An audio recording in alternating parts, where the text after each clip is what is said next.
Continuing to take the minute-by-minute developments coming in from the International Court of Justice at The Hague, Pakistan, there presenting its side of the arguments, hours after the Indian side presented its arguments in the Bhushan Jadhav matter, hours after India called the entire trial farcical and reiterated its stance that Pakistan has violated international law, that the entire trial stands vitiated when we look at diplomatic norms, when we look at international law. Mandy Clark, our correspondent, has been stationed at The Hague, has been tracking the minute-by-minute developments. Mandy, coming to you on how Pakistan has reiterated what we have been talking about, alleging that India has in fact conducted a selective reading of the Vienna Convention, but that remains a sticking point. Pakistan trying to allege that India has gone about selectively reading the Vienna Convention when Pakistan itself has violated those norms, India and Pakistan both being signatories to that convention. We just have Harish Salva, who represents India, talking, and let's have a listen. Now it's not for me to say, now it's for the judges. So what are your readings of the Pakistan side's argument, sir? So is there any other submissions as well, sir? Will there be any more submissions from? No. Well, he didn't give us too much there. He was a bit tight-lipped. Earlier, the Pakistani representative, Qureshi, had came and talked to the reporters, and he had said that he reiterated the fact that he felt this case should never have come to the International Court of Justice, and reiterated lots of the points that he had struck upon during their deliberations. Right, Mandy, as I was just putting out what the sticking point here remains and the missing links in the Pakistan side of arguments, a selective reading, if we may, of the Vienna Convention, Pakistan alleging that India has not followed the norms when Pakistan in itself has not handed out consular access to India, has not provided India the charge sheet, has not given out the passport of Bhushan Jadhav as it alleges that it has. Exactly. It's two different readings, and this was kind of expected how Pakistan would present its case. They would show a different side. They didn't really recognize the Vienna Convention. They see it that he was a spy and he was spying in Pakistan, and so those conventions do not stand up, according to their defense. They also said early on that they wanted to show the confession of jihad, or the alleged confession, but the court had let it be known that they did not want it to be aired inside the court. They ruled that it would be inappropriate. Pakistan Bureau Chief Taha Siddiqui joining us from Islamabad, who's been getting us the Pakistan side of things here, has been tracking the very latest. Taha, there we have it. Pakistan along expected lines presenting its side of arguments, but in a snub to Pakistan, the International Court of Justice not allowing Pakistan to present that doctored confession video of Bhushan Jadhav.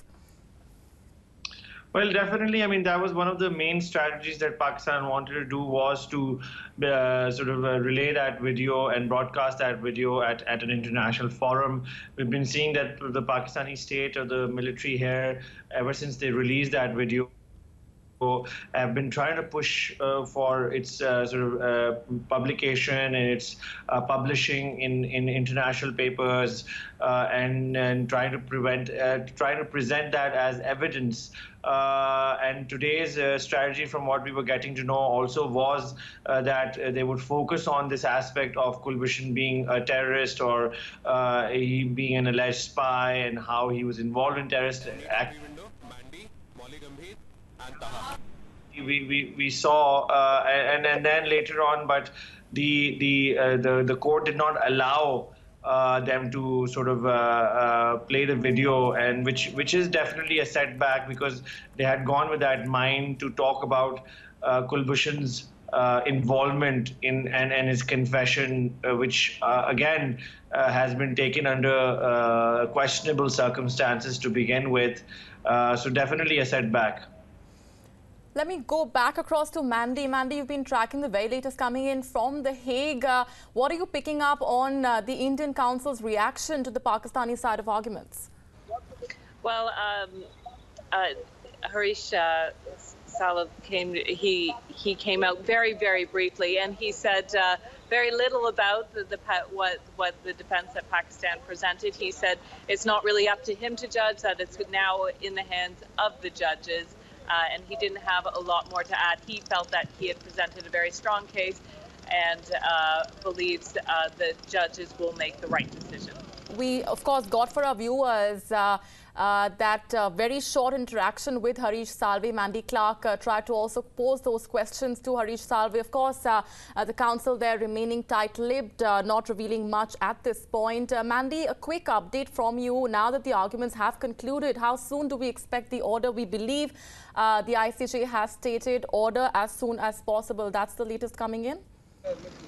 That is what we know. I had spoken to a source here in the court, and they don't believe that now the decision will be made today.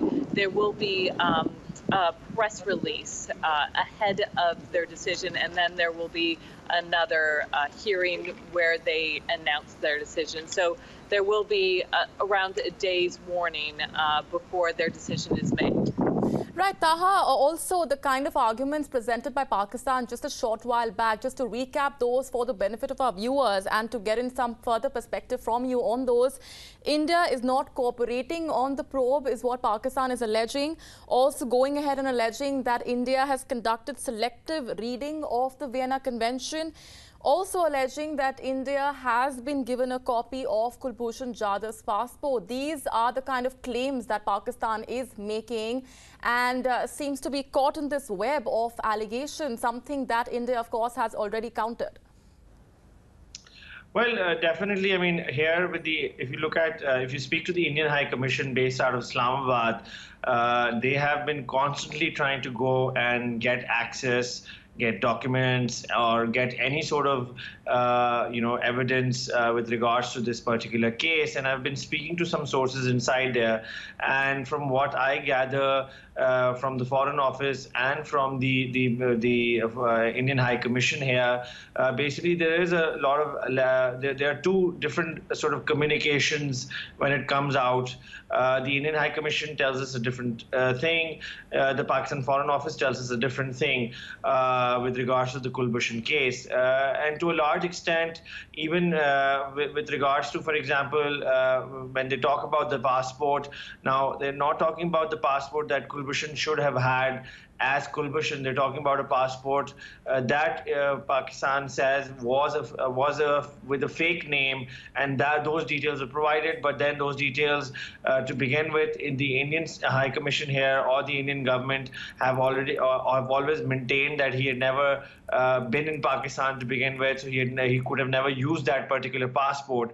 So there's a lot of back and forth with regards to this passport issue, but that is the only issue that we have that talks of some evidence of him being in Pakistan and otherwise refuted. Other than that, I mean, there's a long list of accusations against him of him being involved in different sort of activities in Pakistan, in anti-state activities in Pakistan, which are just point by point given as a bullet point that he did so-and-so attack, he was involved in so-and-so bombing, he was running these networks. And then at the time when this information was shared, the so-called information was shared with the media here locally, the Pakistani military and the Foreign Office promised of further evidence to collaborate all this information and to give further proof of networks that Bhushan was running, to give further evidence of activities he was doing, people he was involved with, but none of that even came forward. So in a way, initially there was a lot of noise being made that Bhushan is involved in almost all sorts of terror activities in the country, but subsequently we did not really see any of those evidences. And today also, I mean, there was this talk of the passport, but otherwise, more or less, it was things that we had already talked about, in the sense that, you know, how Vienna Convention does not apply, or he's a spy, so these are special circumstances, and in a sense that they were trying to focus more on other factors rather than focusing or emphasizing on how did they go about with that whole court case, how did the trial happen, what were the details of the trial, which even people in Pakistan do not know about. Absolutely, and also delving a little further into the Pakistani side of arguments here, Taha, what the Pakistan argument has been, and the question that they've raised is, and I'm quoting here, we have a huge border between India and Pakistan. Why will we pick up Jadhav from Iran? They go on to say that to kidnap a man in Iran and get him for the purpose of confession is far-fetched. That's the allegation coming in from Pakistan. Peddling lies, some would say. Well, I mean, that's very questionable as to whether or not, I mean, they did get him there or somewhere else, or, you know, whether he was trapped into this. I mean, there are different versions and different stories that are definitely, like, I mean, going around in Pakistan also with regards to this. Yes. And the version that the state has told us, or the version that we've been told, I mean, through press releases and press statements, it has a lot of loopholes in it and a lot of questions in it that need to be answered. So definitely, I mean, saying that, you know, I mean, are they, in a way, are they saying that in contrast to this, we would have gone inside India and kidnapped somebody, rather, because Pakistan and India share that long of a border, so which means that are they capable of doing something of that sort? But again, you know, the whole question about whether he was in Iran, there were some reports that even suggested at times that he was in Afghanistan. So there are a number of versions of how he was caught and how he was brought to the Pakistan's custody. There are even stories about some diplomatic circles and some stories that made it to the international press about him being taken into custody by the Taliban in Afghanistan and being handed over to the Pakistan army. So there are a number of versions, and definitely the one that Pakistani state is telling to the media here locally has a lot of loopholes and a lot of questions in the timeline of events as to how it happened. And all eyes on what that judgment, what that verdict really will hold for Bhushan Jadhav, all eyes on that, Taha. But the million-dollar question still remains that in case the verdict does go against Pakistan, will it abide by the International Court of Justice? Well, as now, I mean, Pakistan itself argued, saying that it is that India is being selective with its sort of interpretation of international law. Pakistan is similarly selective when it comes to international law and abiding by it. There are a number of human rights violations that Pakistan can be accused of, and they go against its international obligations with regards to, for example, military courts, for example, death sentences that are handed out in the country other than the one that is handed out to Bhushan Jadhav. International human rights observers have talked about and questioned these trials. These secret trials happen.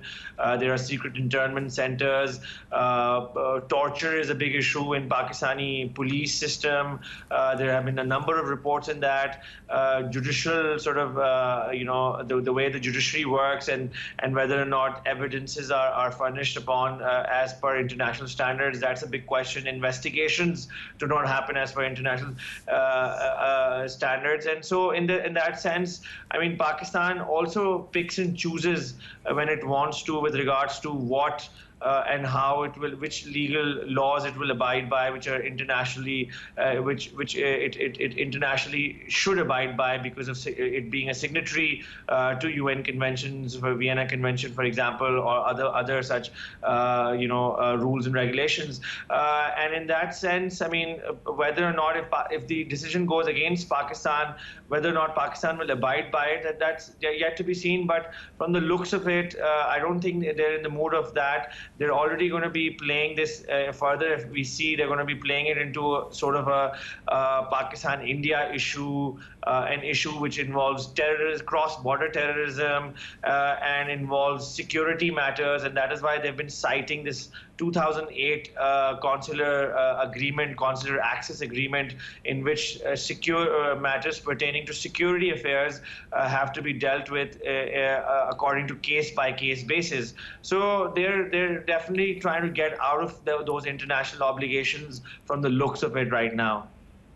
All right, and what was the haste in the manner in which the trial was conducted? Why is it that there was no transparency at all maintained as far as the trial is concerned? Those, of course, remain unanswered. Mandy, quickly coming to you on how these are some of the missing links that still remain in the Pakistani narrative and in the Pakistani arguments presented. Yes, it certainly is. That military trial. It's the and his apparent lack of consular services. The trial happened in secret. India was unaware of it, and I think it's this veil of secrecy is a real problem that he didn't get. There was no due diligence and justice, and that is the big worry that India has, of course, and specifically what India kind of the linchpin of their argument was this lack of access to Jadhav. They tried 16 times and didn't get to speak to him, and that is based on the Vienna Convention, and that is the prime argument that he had no consular service. While Pakistan claims that India has not cooperated in the probe, that's the rebuttal coming in from Pakistan, as the Pakistan Council just put it in as many words. Taha, what this trial and what this episode also puts at the forefront is the functioning of military courts in Pakistan, the absolute lack of transparency there. Is Bhushan Jadhav being used as a pawn, if we may, in this tussle between the civilian government and the military courts there? Well, as far as the narrative on that is concerned, I mean, there has been this sort of, from the opposition, the political opposition in the country, there has been this push towards asking the civilian government to step up with the case of Bhushan Jadhav and to pressurize them to talk about it, which they haven't been really forthcoming as far as the civilian leadership in the country is concerned. I mean, we haven't seen the Prime Minister Nawaz Sharif talk about it a lot. We haven't seen, the Foreign Office has usually talked about it only after the military comes out with a statement, or military talks about it most of the time. And then following with that, usually the Foreign Office usually is giving up follow-up statements. So definitely, I mean, and then with regards to the way the civilians want a relationship with India and the way the civilians want to have peace overtures with India, we've seen Nawaz Sharif, I mean, even recently that whole meeting with Jindal and how he tried to convey to the military that it was a sort of a back-channel diplomacy, and we're trying to create some sort of, improve the relationship between the two countries. So the military doesn't really like that, as far as from what my reading is here, talking to people. The military is totally not keen on this, peace overtures or this sort of outreach that the civilians have been trying to do ever since, especially Nawaz Sharif came into power since 2013. He's been voicing these things now and again about, improving relations with India, and the military definitely does not like that. And now, I mean, in a sense that, we've seen that the military has come up with this whole Bhushan episode, and from what I hear, has been pressurizing the government to step up and say and talk about it in that sense that, look, this is the face of India that we've been talking about, and you need to take this up internationally. You need to talk about it internationally. And I mean, even with this whole ICJ case, it's sort of a reactionary response because India went there, so Pakistan is reacting to it. But otherwise, if you look at it, Pakistan hasn't been going around internationally talking about this at a civilian level. The civilian policymakers are not really talking about it. So definitely there are civil-military tensions when it comes to Bhushan Jadhav's case in Pakistan. Right. One of the other takeaways, and a major one during the Pakistani side of arguments, Mandy, getting you in here, has been how the ICJ, in a snub to Pakistan, has not allowed that doctored alleged confession video of Bhushan Jadhav to be played out during the court trial. So get us up to speed and elaborate for our viewers what the ICJ has stated regarding that video. We only found out that they weren't going to allow them to play it in those opening remarks. Clearly, it was a blow to the Pakistani defense. They were expecting to play it. Certainly, after India had presented its case, there was a few hours break, and they were practicing setting the audio levels of that confession tape. So they were really, up until the last moments, planning to play the confession, but the court got wind of it. When I say the court, I mean all 11 judges. They viewed the tape and they just deemed that it was inappropriate to present it as evidence in court, and they did not want it to be used. So they kind of found out at the very last moment that they weren't going to be allowed to play this alleged confession in court. And certainly they were allotted 90 minutes, but they only presented their case for an hour. So it seemed to have definitely affected their case at the very last minute. Well, after the arguments of both the Pakistani and the Indian sides, the countdown certainly has begun for the trial verdict to come out. Hopefully, we're just hours away from knowing what lies in store for Bhushan Jadhav, what lies in store for India, as well as the entire country has been watching with bated breath to know what really is the fate of Bhushan Jadhav. Taha Siddiqui and Mandy Clark joining us from Islamabad and The Hague. Appreciate you joining us with all of those inputs and details. But of course, keep coming back to you as and when we get further updates coming in from The Hague. Moving on now to a special guest that we are joined in on the broadcast by Arvind Singh, a friend of Bhushan Jadhav, who's been talking about what really is running through the mind of the family or the friends of Bhushan Jadhav. Arvind Singh, appreciate your joining us on the broadcast and speaking with us here at WION. At this difficult time, if I can ask you to tell us what's running through your mind, what's your initial reaction after listening to the Pakistan side of arguments? As far as what Pakistan has claimed, and in fact they have been exposed on international level because it has they were sitting on pile of lies, all blatant lies what they were saying about passport and all those other things. Since they have not allowed a consular meet to happen, that itself says that what are their intentions. What Pakistan also claims, Mr. Singh, is that India has not cooperated in the probe and that India has, in fact, been given a copy of Mr. Jadhav's passport. That's purely lie. India never said no to any of the cooperation, but then what they were, they just sent some video footage which was been doctored and probably 120 cuts in that. And they wanted us to believe on that. That was not true at all. And he was been abducted from Iran, and then Pakistan wanted to take some political mileage out of this, and they have staged a show. And in fact, ICJ has intervened it and seen that, has noted down what are the facts, and accordingly they have suspended his death sentence. In fact, after the today's session is over of ICJ, I mean the verdict will be in favor of India. Glad to know that you're still hopeful that will be the verdict coming in. Are you also hopeful that Pakistan will abide by that verdict?